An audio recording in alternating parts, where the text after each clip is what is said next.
son quatrième long métrage, Christian Carion tisse la grande histoire, celle du mois de mai 1940, et l'histoire familiale, celle de sa mère qui vécut à 14 ans l'exode des Français devant l'invasion allemande. Entre western et péplum biblique, le réalisateur alterne scènes grandioses et drames intimes pour penser, grâce au cinéma, des questions qui se trouvent au cœur de notre existence.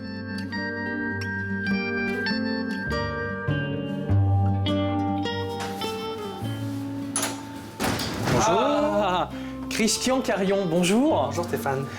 Je vous ai invité dans un bar-restaurant pour parler de ce nouveau film, En mai fais ce qu'il te plaît, parce que je me suis dit que c'était le meilleur lieu pour créer du lien social. Et du lien social, il y en a dans vos films, surtout dans celui-là. Et puis il y a une dimension collective. La dimension collective face à l'histoire, c'est aussi votre cinéma.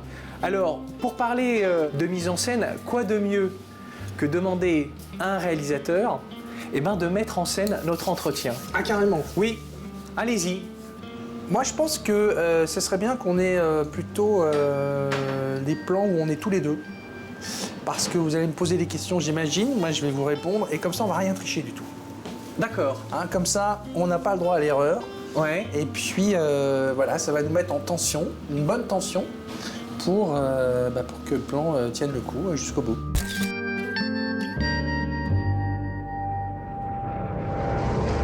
Les Allemands sont aux portes d'Arras depuis tôt ce matin.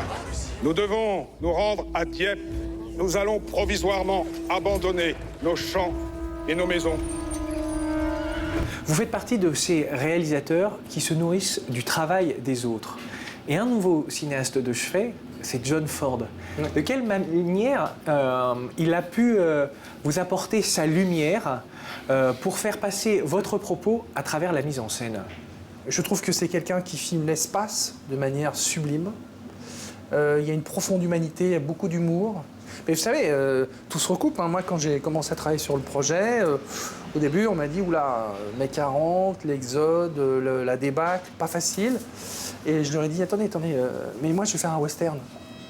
Ça va être des chevaux, des chariots, des grands espaces, justement, la lumière de mai 40, qui est extrêmement solaire. Donc voilà, c'est comme ça que je l'ai vendu, entre guillemets.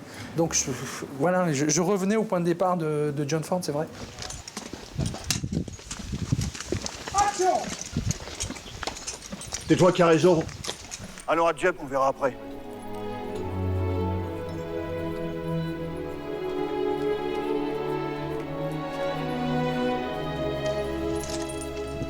Bon, très bien. Mais si vous me suivez... Christian, le cinéma, c'est le désir d'utiliser les moyens techniques pour traquer la vérité d'un moment. Mais utiliser le steadicam, là, par exemple, c'est donner quelle forme à votre propos? Le mouvement, pour moi, c'est accompagner de la manière la plus souple les gens. C'est un road movie. Donc j'avais besoin qu'on sente que les gens se déplacent et qu'on est avec eux. Mon papa, nous avons fait halte ici pour nous reposer. Je t'embrasse bien fort, Max. Il faut laisser à un moment donné les acteurs se laisser embarquer dans ce qu'ils ont à nous dire au travers des personnages qu'on leur a demandé d'interpréter. Donc ça oblige à être souple et disponible à ce qui va se passer. Je prends un exemple, c'est dans le personnage du cinéaste allemand qui est dans le film.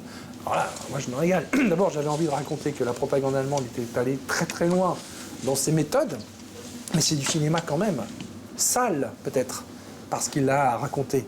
Mais c'est du cinéma, il y a une mise en scène.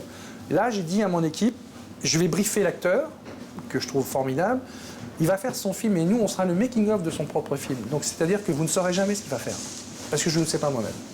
Donc là, d'un seul coup, vous vous retrouvez avec toute une équipe au service d'un homme tout seul, avec une caméra à réflexe 35 mm, qui fait du film en noir et blanc et qui essaye de créer son propre film. Et là, toute l'équipe, elle était, alors là, aux 80.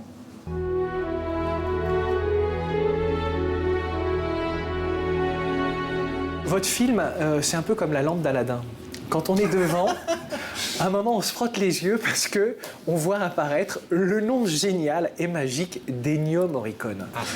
Alors, la méthode d'Ennio Morricone, c'est de composer sur un scénario la musique du film pour que le cinéaste puisse en profiter au tournage. Oui. Est-ce que vous êtes inscrit dans la méthode Ennio Morricone? Oui et non. Quand je le vois à Rome, il me dit « Qu'est-ce que vous m'avez amené alors ?» Ah, j'ai 2 DVD.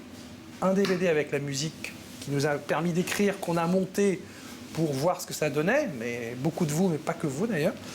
Et puis j'ai surtout le film sans musique, et je vous demande de le regarder avec moi pour qu'on puisse réfléchir à ce qu'on doit faire. Il me dit non. Vous allez me montrer votre film avec musique, j'aimerais bien connaître vos goûts musicaux. Et je me retrouve devant une télévision assez pourrie. Ça démarre, donc il bouge pas, il se retourne pas, et il va jusqu'au bout, 2 heures, et il se retourne, il attend la fin du faux générique qu'on a mis en place, donc j'en peux plus. Et il se retourne, et là je vois à son visage qu'il est profondément ému, vraiment. Et il me dit bello, molto bello. Il me dit non, le film est très bien, et il va dans son bureau, il se met au piano, et là je dis attendez, vous allez jouer? Il dit vous savez, quand je m'assois à mon piano, je vais jouer. Ah, mais si vous jouez, moi, je sors mon iPhone, je dis je vais vous filmer, mon maestro. Parce que j'ai besoin de revenir à Paris avec la musique que vous allez interpréter pour vivre avec. Ça dure 1 minute 30, c'est le thème du film. Et là, je suis là, comment expliquer ça? Je suis devant juste quelqu'un qui n'est pas un compositeur de musique pour moi, c'est le cinéma. Il est constitutif de l'ADN du cinéma mondial pour moi, cet homme. Et une fois qu'il a eu terminé, 1 minute 30 donc, il me dit voilà, on se retrouve en janvier pour l'enregistrement de la musique. Est-ce qu'on peut voir quelques secondes?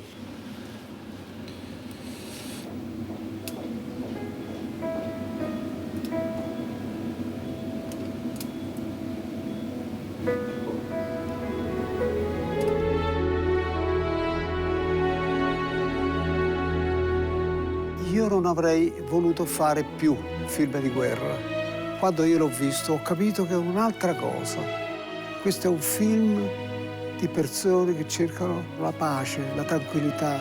Le truppe che hanno invaso la Francia, le scopriamo al lato di questa carovana che si mette in marcia per andare verso la libertà. Pourquoi je filme? Moi, je pense qu'il ne faut jamais oublier le désir primal, quoi. Et moi, mon désir, le point de départ de tout, là encore, c'est ma mère. Ma mère est la plus merveilleuse conteuse que j'ai connue. Et sa façon de raconter les histoires, c'est de la mise en scène. Parce que je les connais par cœur, ces histoires. Et je vois bien comment elle distillait les petites informations qui vont se révéler super importantes à la fin. C'est de la mise en scène de ça. Et moi, je suis venu au cinéma pour raconter d'abord. C'est l'esprit du conte de Il était une fois qui m'anime, et parce que avec le cinéma, on peut raconter à des millions de personnes si ça marche. Donc j'ai besoin de toujours repartir de là, et ensuite, après, c'est l'art et la manière, comme on dit, de le faire. Mais le point de départ, c'est raconter des histoires, c'est mon truc. L'art et la manière, Christian Carion l'a bien hérité de sa mère. Pour en juger, nous vous proposons un bonus, la version longue de sa rencontre avec le maestro Morricone. C'est à découvrir sur la page Facebook de l'émission.